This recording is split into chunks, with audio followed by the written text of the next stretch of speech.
नमस्कार, स्वागत है आप सभी का Marvel tutorial classes study for all.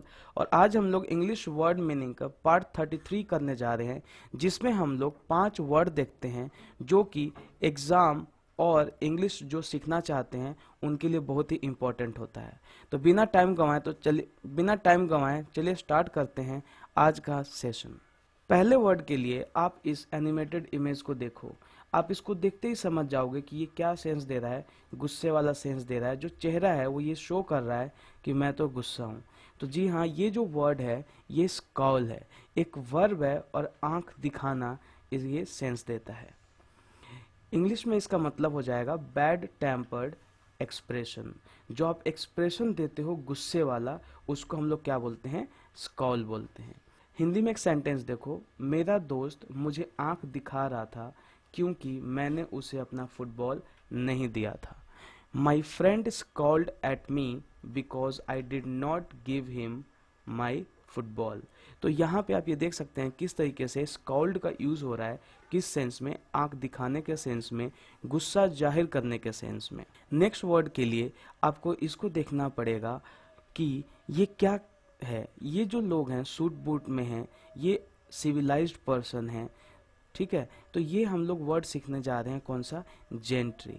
Gentry एक नाउन है, सभ्य लोगों का ग्रुप या फिर आर्य लोगों का ग्रुप जो है उनको हम बोलते हैं। People of good social position, जो सोशल में, ठीक है, जो सोसाइटी में एक अच्छी पोजीशन पे होते हैं उनको भी हम क्या बोलते हैं? जेंट्री बोलते हैं। एक जमींदार ने अपने जमीन का कुछ हिस्सा गरीब किसानों को दे दिया। आप यहाँ देख सकते हैं जमींदार को किस सेंस में यूज किया जा रहा है? People of good social position. जिसके पास जमीन ज़्यादा होती है या पास में भी जमीन जिसके पास ज़्यादा होती थी, वो सोसाइटी में एक बहुत ही मतलब उसका पोजीशन जो है बहुत ही सही होता था, ठीक है। तो वो ये सेंस दिया जा रहा है। तो इसका इंग्लिश ट्रांसलेशन हो जाएगा, a member of the landed gentry gave a some part of the land to the poor farmers. तो यहाँ पे आप ये देख पा रहे हैं किस तरीके से हम लोग जेंट्री का यूज कर रहे हैं, किस सेंस में?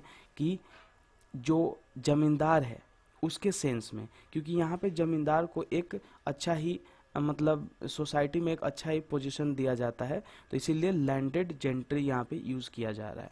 इस इमेज को देखो आप, ये क्या हो रहा है? इस आपस में कुछ जो है झड़प हो गई है। ये बंदा कुछ उसको उकसा रहा है, भड़का रहा है, ठीक है, लड़ने के लिए। तो ये जो भड़कने का सेंस होता है, कुछ कहा जा रहा है, क्रिटिसाइज किया जा रहा है, ठीक है, भड़काया जा रहा है, तो ये टीरेड जो है इसको इंग्लिश में हम बोलते हैं। एक नाउन है और ये स्पीच जो है इसका एक इंग्लिश में मतलब होता है। विपक्ष के भड़काऊ भाषण ने यह सुनिश्चित कर दिया कि देश ठीक हाथ में है। The oppositions tirade confirms that country is in right hand।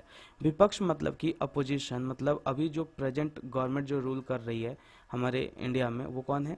BJP, ठीक है। और अपोजिशन वालों ने कुछ ऐसा स्पीच दिया जो कि कंट्री के हित में नहीं है, और जो है पब्लिक जो है भड़क गई, वायलेंट एक्टिविटी होने लग गई, ठीक है। तो ये सब जो बीजेपी वाले कह रहे हैं कि भाई इससे तो यही सुनिश्चित होता है कि जो देश है वो ठीक हाथ में है, मतलब बीजेपी के हाथ में जो देश है वो बहुत ही सही है। ये देखो, अभी ये देखो ट्रक के साथ क्या होगा। ये आया, देखो टकरा गई और गाड़ी यहाँ पे, मतलब ओवरऑल आप क्या बोलोगे कि एक्सीडेंट हो गया, लेकिन ये एक्सीडेंट नहीं है, क्या हुआ है? हर्टल हुआ है। हर्टल का मतलब होता है झटके से हिला देना, मतलब कोई चीज़ बड़ी तेजी से आ रही है और आपने उसको धक्का मारा, ठीक है, तो उस चीज़ को हम क्या बोलेंगे? हर्टल बोलेंगे। मूव और cause to move at high speed, ठीक है। तो यहाँ पे हाई स्पीड पे किसी चीज़ को आप मूव करवाते हो, ठीक है, तो उसको हम हर्टल बोलते हैं। 150 किलोमीटर पर आवर से चलती हुई ट्रेन ने एक कार को झटके से हिला दिया और कार में बैठे लोगों को घायल कर दिया। तो इंग्लिश ट्रांसलेशन इसका क्या हो जाएगा? A truck running at 150 kilometre per hour hurtled a car and injured the people inside it. So here you can see that hurtle has been used to give the sense of झटके से हिला देना। मतलब यहाँ पे देखो क्या किया है, एक पोल आया और पूरा झटके से क्या किया है, इस गाड़ी को पूरा हिला दिया है। यहाँ देखो, it's a really good deal, मतलब कुछ बिजनेस की बात हो रही है, हैगल की बात हो रही है। एक वर्ब है जिसका मतलब होता है मोल भाव करना, झंझट करना। अच्छा, और यही मोल भाव में आपको एक वर्ड याद आ रहा होगा, बार्गेन। ठीक है, बार्गेन का भी मतलब यही होता है, लेकिन बार्गेन में थोड़ा ये सेंस देता है कि हाँ ठीक है, वो मतलब कन्विंस कर रहा है उसको कि हाँ मुझे इतने में दे दो, अगर 500 का है तो कन्विंस कर रहा है 400 में दे दो। लेकिन हैगल में क्या होता है, कुछ ज़्यादा ही हार्श हो जाता है, कुछ ज़्यादा ही मतलब झंझट वाला सीन हो जाता है। इसका आपको ध्यान रखना है। मीनिंग हो जाएगा टू बार्गेन। हिंदी में एक सेंटेंस देखो, एक ग्राहक मोबाइल के दाम के ऊपर मोल भाव कर रहा था। A customer was haggling over the rate of mobile phone. तो ये थे हमारे आज के 5 वर्ड जो कि आप लोग अच्छी तरह सीख चुके होंगे, और मैं ये होप करता हूँ कि आप इसको डेली लाइफ में इम्प्लीमेंट करोगे और रिवीजन भी इसको टाइम टू टाइम करोगे आप, क्योंकि रिवीजन ही एक ऐसा तरीका है जिसकी वजह से आप इसको ज़्यादा टाइम तक दिमाग में रख पाओगे। रिवीजन का बेस्ट तरीका है, इसको आप कम्युनिकेशन में यूज़ करो। जहाँ भी कहीं पढ़ते हो, इंग्लिश की बुक पढ़ते हो, मूवी देखते हो, वहाँ पे आपका दिमाग खुला रहना चाहिए कि हाँ ये वर्ड मैंने पढ़ा था, ताकि उसका आपको यूज़ पता चल सके।